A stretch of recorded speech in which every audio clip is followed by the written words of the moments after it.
Bon, bah voilà, on se retrouve pour une nouvelle journée parce que bah voilà, la journée elle est passée vite hier, on n'a pas eu le temps de... J'ai pas eu le temps de faire une vidéo. En plus, il y a eu des orages, enfin c'était le bordel. Donc on avait fini de faire l'ouverture. Donc on avait rajouté quelques étés et tout. Et puis bon, bah après on a commencé à monter un jambage. Donc je te montre. Voilà. Mais oh, pousse-toi. Voilà, donc là tu vois, on est en train de remonter un côté. Donc là, il va falloir monter quasiment à peu près à la hauteur du bois. Bien sûr, là, c'est un mélange de chaux et de ciment avec du sable. Comme ça respire un petit peu. Et puis bah, après, on bourre un max pour monter le mur et puis pour consolider. Et puis bah là, hop, attends, bouge pas. Là, la difficulté, c'est d'arriver à reprendre de la pierre. Parce que déjà, il faut croiser au niveau de l'angle. Une fois, la pierre, elle va dans un sens, une fois, elle va dans l'autre. Donc arriver à croiser et remettre des pierres pour qu'après quand on va jointer, bah, ça soit joli, quoi, que ça fasse comme si ça avait toujours été là. Donc voilà, donc là on va continuer ce matin ce jambage là. Et puis bah, vu que hier on en a pris plein la tête, tu vois, on est en train de prévoir une petite bâche qu'on va venir mettre au dessus, parce que franchement pour un mois de juillet c'est n'importe quoi. Donc attends, là c'est n'importe quoi, c'est vraiment une catastrophe je trouve. On a des températures dignes d'un mois de novembre, il y a 14 degrés. Mais bon, voilà. Allez, on va faire une petite bétonnière et puis on continue.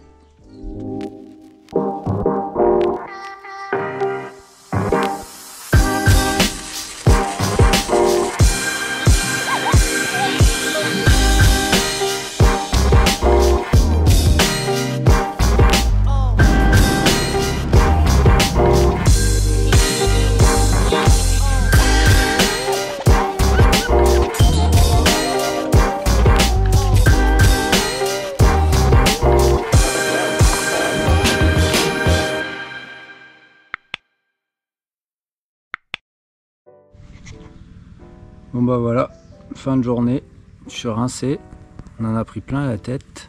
Je crois que moi j'en ai encore un peu sur l'œil, dans les cheveux. J'en ai pris partout et moi j'ai fait qu'une bétonnière. Tanguy il en a fait 2 ou 3 je crois aujourd'hui. Et je suis mais cassé, rincé, tout ce que tu veux. C'est un truc de fou. Franchement, gros respect à ceux qui font ça toute l'année, les maçons, parce que moi jamais de la vie j'aurais fait ça. C'est super intéressant, mais jamais j'aurais fait ça car c'est vraiment très physique quoi. Bon, en tout cas, chose qui est cool, c'est que ça avance quand même pas trop mal, ça se passe bien. On a de la chance avec le temps, donc ça c'est plutôt un bon point. Voilà où on en est. Voilà, donc là une grosse partie du jambage de gauche est faite. Là je suis en train de faire celui de droite. C'est un petit peu difficile parce que bah, quand on ne fait pas ça tous les jours, faut trouver le coup de main quand même. Il y a une petite technique à apprendre, c'est pas évident, ça se fait mais c'est pas évident. Et puis bah, après il faudra couler les linteaux et puis voilà, hein, tout ce que j'ai déjà dit, encastrer le volet roulant. Mais bon, ça va se faire, je suis confiant. Voilà. Allez, bah nous on se retrouve demain parce que là ce soir il y en a assez. Bon bah on se retrouve ce matin, hein. C'est pas le temps de ouf, franchement. On va être le 14 juillet là bientôt. Et il y a je crois 12 degrés ce matin. C'est 7h30, il y a 12 degrés, c'est n'importe quoi. Franchement j'ai même hésité à mettre un pantalon ce matin. Enfin bref, tout ça pour dire que on a fini de couler les jambages. Donc, enfin monter les jambages en pierre. Voilà ce que ça donne. Donc là l'opération d'aujourd'hui bah, ça va être de mettre un prélinteau ici, de mettre le coffret titan pour le volet roulant derrière et puis de monter la pierre bah, jusqu'en haut. Dans un premier temps je vais laisser sortir mes solives encore là et puis je les remplacerai que demain quand j'aurai certainement coulé je pense petit à petit à l'intérieur quoi. Donc là la mission d'aujourd'hui c'est ça, c'est poser le prélinteau et le coffret titan. Alors le coffret titan, si tu connais pas, c'est ça. Voilà, c'est un coffret pour volet roulant. Donc là, tu as ton volet roulant qui vient ici. Et bon, bah ça, c'est à l'envers, hein, bien sûr. Hein. Ça, c'est le dessous. Hein. Il n'y a pas de problème. Hein. Voilà, donc là, ça, c'est la face que toi, tu vois quand tu lèves la tête. Et le volet, en gros, il sort par là, quoi. Hop. Voilà, donc là, et ben, on va le mettre dans l'autre sens. Et puis là, tu vois, bah, t'as des accroches ici pour le... quand c'est noyé dans le béton. Et comme ça, bah, c'est impeccable, ça tient bien. Après, moi, par-dessus, je vais rajouter un pré-linteau. Et puis, je pense que je vais faire railler un petit peu, histoire que ça se tienne bien. Il y a de grandes chances aussi pour que, à l'étage, là, parce que tu vois, ici, ça, c'est la cheminée. Je pense que je vais faire un trou plus haut. Et je vais couler du béton dans la cheminée. Ce qui fait que ça va me bloquer les deux murs. Ça évitera qu'il y ait une fissure et puis qu'ils reviennent les uns contre les autres. Même si je pense que il y a très peu de chances que ça arrive, au moins par sécurité, bah la maison elle bougera plus, quoi. Donc voilà. Il y aura une jolie petite vue après, mais j'espère qu'il y aura plus de soleil quand même. Hein. Voilà. Allez, si t'aimes cette vidéo, n'hésite pas à liker, à partager, à t'abonner. La suite arrive, bien sûr, on continue l'aventure ensemble. Et puis, bah, on va aller faire du béton. Hein. C'est parti.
On a de la chance avec le temps, donc ça c'est plutôt un bon point.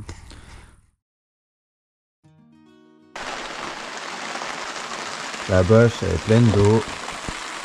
Je vais mettre un bout de bois pour que ça l'attende, que ça fasse une pente parce que voilà, ça coule. C'est un truc de malade. Il y a des piscines de partout. J'ai jamais vu ça. Franchement c'est déprimant. Obligé de remettre le pantalon, la veste. J'ai presque froid. C'est n'importe quoi. Heureusement qu'hier on a eu un temps, ça allait à peu près. On a pu avancer, tu vois. Là j'ai remonté la cheminée. Parce que quand je vais décrépir au-dessus, bah faudra forcément la continuité de la cheminée. Et puis bah là il me reste plus qu'à sortir les poutres là-bas et ici. Mais là avant de faire ça, je vais préparer mon coffrage. Ah, voilà, j'ai préparé mon coffrage, tu vois, ici. Alors on voit bien, là il y a le coffret du volet roulant, tu vois. Donc on l'a posé, on l'a calé. Et bah, tout ça derrière on va bourrer de béton. Je vais rajouter du fer à béton. Dessus il y a un pré-linteau qu'on a déjà mis, tu as dû voir dans la vidéo, on l'a mis en attente, on l'a posé au-dessus. Et voilà, alors le coffret du volet roulant, j'ai présenté la sous-couche là de finition dessous là en plastique qui vient. Donc ça s'arrête par ici je crois. Ce qui fait que mon volet il va descendre là, tu vois. Donc juste devant la baie vitrée qui va venir en applique ici quoi. Donc voilà. Donc, tu vois dedans comment c'est fait. Voilà. Et donc là bah, ce matin je vais coffrer pour couler ça, rétailler bah, tout correctement de ce côté. Là je pense que la cheminée je vais la casser puis bourrer de béton, comme ça bougera plus. Et puis bah on va essayer de couler proprement tout ça quoi. Mais bon, vu le temps qu'il fait là aujourd'hui, franchement c'est un truc de fou. Parce qu'en plus pour couler, faut que j'enlève les poutres. Mais les poutres, elles tiennent mon abri tout de suite. Et vu ce qui tombe, j'ai pas trop envie de me mouiller. Je vais être sincère avec toi, j'ai pas envie de me mouiller. Par contre, il y en a un qui aime bien se mouiller.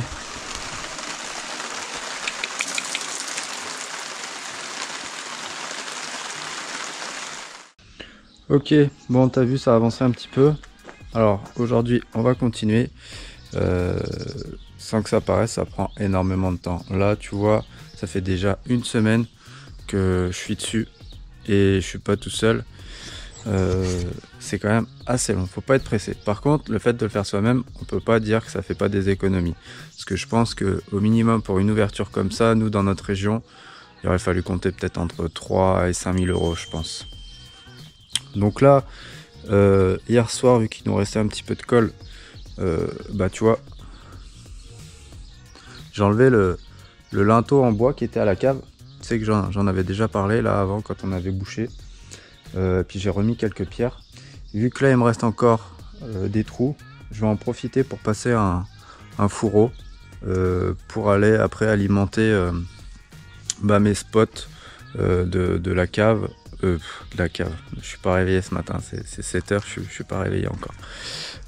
Passer un fourreau donc pour alimenter les lumières de la terrasse et aussi sûrement prévoir, je vais essayer de mettre un petit regard, je pense dans un coin, peut-être des ramassifs ou quoi que ce soit. Laisser un fourreau en attente si un jour il y a quelqu'un qui veut mettre une piscine, un jacuzzi ou quoi que ce soit, et ben ils pourront retirer une ligne, se remettre directement sur le tableau et puis bah ça sera nickel quoi.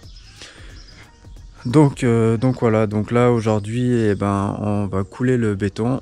Le temps a l'air de vouloir se dégager un petit peu, je crois qu'il n'y a plus que demain où ils annoncent pas très beau et après ça va faire plus chaud, ça va être plus cool. Comme ça va bien sécher parce que là faut attendre un petit peu quand même avant de pouvoir enlever les étais, éviter d'avoir des fissures. Je suis pas maçon mais bon, je sais que le ciment à cœur faut quand même 3 semaines pour que ça soit sec. Donc voilà, donc là ce matin c'est béton, on va tout bourrer de l'autre côté, finir le coffrage. Là je vais m'y atteler tout de suite là après un café je pense, histoire de me réveiller. Et béton toute la matinée pour bourrer bien le linteau. Alors moi j'ai pas de barre vibrante pour bien faire descendre le béton. Du coup ce que je vais faire c'est que je vais prendre mon perfo, mon burineur et je vais buriner dans la planche tout doucement pour envoyer de la vibration. Je pense que ça devrait faire descendre un petit peu plus le béton. Et puis voilà quoi. Donc ça pour aujourd'hui. Et puis je pense que demain ou la semaine prochaine, je ferai certainement le seuil quand ça aura bien séché aussi, parce que je me suis rendu compte que j'avais fait quelque chose de bien, c'est que j'ai protégé mon sol. Tu vois, on avait mis des plaques d'OSB, on a protégé. Sauf que si je veux poser ma fenêtre, il faut que les plaques d'OSB elles reculent. Sauf que pour qu'elle recule, il faut que j'enlève les étais. Donc si j'enlève pas les étais, je peux pas reculer les plaques d'OSB, je peux pas poser ma fenêtre. Donc je sais pas trop comment je vais faire. Je pense qu'il y a de grandes chances que je desserre un petit peu, je tire les plaques, je resserre.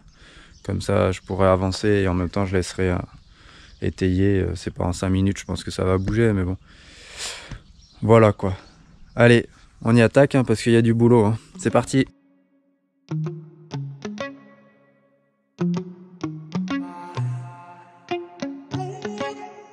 Heart overhead, and I guess love to watch the way you made me into a mess.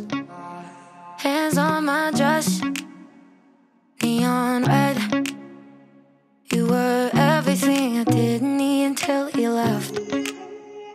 Now I'm dancing around my living room. I get drunk on the thought of you. Bon bah voilà, fin de la journée, on a tout coulé, je suis super content. C'est une bonne chose de faite parce que franchement depuis une semaine je commençais vraiment à en avoir un petit peu marre. Du coup bon bah ça ressemble à rien mais je te montre quand même. Voilà, tu vois il y a des étais dans tous les sens, des bouts de bois dans tous les sens, le béton qui dégueule un petit peu. Mais franchement je suis vraiment content, c'est bourré, c'est impeccable. Demain matin je vais décoffrer pour que ça sèche. Et la semaine prochaine je vais casser, tu vois, au niveau des cheminées là, je vais casser un petit peu plus haut, faire un trou, mettre une planche ici. Là il y a un autre conduit, je vais faire pareil. Et puis je vais encore bourrer de béton. Comme ça au moins bah, ça pourra pas venir ni dans ce sens ni dans ce sens, ça sera impeccable. J'ai mis le dernier petit rang d'agglo qui manquait ici, comme ça pareil quand je vais faire du béton à l'occasion, tac, je vais finir de boucher là. Et puis bah je vais te montrer dehors, parce que du coup vu qu'il a fait beau, on a pu débâcher un petit peu, c'est pas mal. Bon j'ai pas fait de vidéo pour expliquer comment on coule le béton, mais c'est pas compliqué, hein. Faut bourrer du béton, des cailloux, faut bourrer, etc. quoi. Donc voilà. Voilà ce que ça donne. Donc là je suis vraiment content. Donc là on voit qu'il y a la brique au milieu qui repart parce que bah, la cheminée de base elle était ici. Et quand je vais décrépir elle va être dans la continuité de la cheminée qui est là-haut quoi. Donc ça devrait être sympa. Une fois tout rejointé, je pense que ça va être joli. Là j'ai fait une petite jambe de force maison parce que j'avais peur que vu le poids que ça fait le béton, ça m'éventre ce qui était frais quand même de la veille. Du coup on a tout bien renforcé et puis bah, on a rajouté 2 étais dessous pour soulager on va dire les prélinteaux et puis le coffret titan. Donc là j'ai aussi passé 2 fourreaux tu vois. J'en ai profité parce que vu que j'avais accès à la cave directement. Bon je vais pas couler mon seuil tout de suite parce qu'il faut que ça sèche. Je vais attendre quand même 4-5 jours. En plus ils annoncent beau et chaud, ça va vraiment faire du bien. Et ensuite je ferai mon seuil ici. Et là, pardon, un petit rototo. Et là du coup, bah là j'ai passé 2 fourreaux. Il y en a un, je vais mettre un regard, je pense par ici. Là en fait on a tracé la terrasse avec, là il y a un premier massif, il va y avoir un olivier. Du coup les 2 fourreaux vont arriver dans un regard, je mettrai ensuite des boîtes de dérivation et j'en ai prévu un pour la ligne électrique pour mes spots qui vont être soit dans les massifs soit sur la terrasse. Et j'en ai prévu un autre en attente si plus tard un jour quelqu'un veut faire une piscine ou mettre un jacuzzi comme là où il y a le chien par exemple, ça pourrait être sympa. Moi c'est que j'ai pas le budget et c'est beaucoup de travail et là tout de suite je pense que quand j'aurai fini la maison ça sera déjà bien. Mais au moins voilà, il y aura une ligne de prête ou un fourreau adapté qui pourra prévoir une ligne pour des pompes ou quoi que ce soit. Voilà, donc là si tu arrives à voir, on voit la terrasse qui va jusqu'au piquet. Voilà, ici même. Et jusqu'au trait là-bas sur le mur. Donc là ça représente 31 mètres carrés je crois. Franchement, quand j'ai fait les plans, je me suis dit ouais, je sais pas si ça va être assez grand, mais tracé en vrai, c'est vraiment pas mal. C'est vraiment imposant et je pense que le jour où on sera là avec une table en train de faire un petit barbecue, et ben il y aura du mal de fait et ça sera agréable. Surtout avec la baie vitrée à galandage qui donnera directement dedans, c'est vraiment sympa. Voilà. En ce qui concerne l'ouverture, on arrive à la fin de cette vidéo parce que comme tu constates, c'est terminé en soi. Donc on récapitule, on a ouvert, on a commencé par faire des trous pour passer. Nous on avait mis des solives pour renforcer, pour pas que le mur descende. Ensuite on avait cassé notre mur. Après on a coulé les jambages, enfin on a monté en pierre les jambages à gauche et à droite. Ensuite j'ai mis mes prélinteaux, mon coffret titan, j'ai remonté ma pierre à l'extérieur et j'ai coulé mon béton à l'intérieur. Voilà. J'ai gratté tous mes joints parce que moi je suis en pierre apparente. Tu peux faire la même chose avec du béton, des coffrages, ça va beaucoup plus vite. C'est moins esthétique parce que après faudra faire un enduit, mais ça va beaucoup plus vite. Voilà. Si tu as des questions, n'hésite pas à les mettre en commentaire. N'hésite pas à t'abonner, à partager, à liker. Nous, on continue. Là, je pense que les prochaines vidéos qui vont arriver, ça va être la pose forcément de la baie vitrée à galandage. Et aussi, je pense qu'il y aura une vidéo sur comment jointer la pierre. Étant donné que là, c'est ce qu'on va faire prochainement. Il y a de fortes chances que ça soit la suite pour toi aussi. Allez, je dis un grand merci à tout le monde et à bientôt pour la prochaine vidéo. Ciao, ciao!